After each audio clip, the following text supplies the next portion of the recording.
प्रिय आत्माओं, जन्माष्टमी के इस पावन दिन पर याद रखो, जिस तरह राधा और कृष्ण का प्रेम समय और दूरी से परे है, वैसे ही आपका ट्विन फ्लेम मिलन भी दिव्य समय, डिवाइन टाइमिंग और विश्वास से पूर्ण होता है।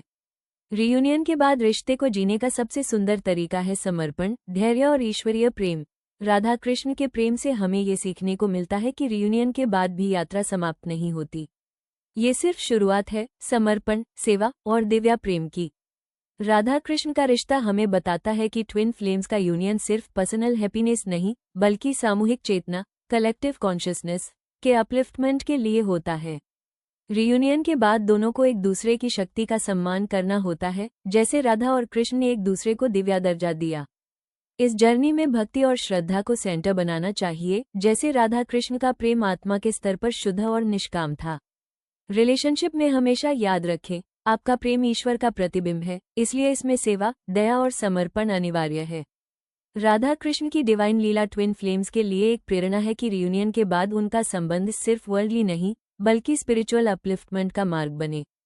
आज का संदेश है उन सभी ट्विन फ्लेम्स के लिए जो रियूनियन के बाद अपनी यात्रा को और गहराई से समझना चाहते हैं।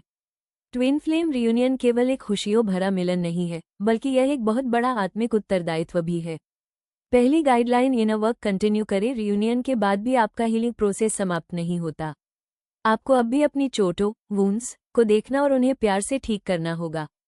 दूसरी गाइडलाइन, बैलेंस बनाकर चले। ट्विन फ्लेम्स में अक्सर इमोशनल इंटेंसिटी बहुत अधिक होती है, इसलिए ध्यान रखें कि रिश्ते को सिर्फ रोमांस पर आधारित न करें, बल्कि मित्रता, विश्वास और आध्यात्मिकता पर भी गहराई से बनाएं।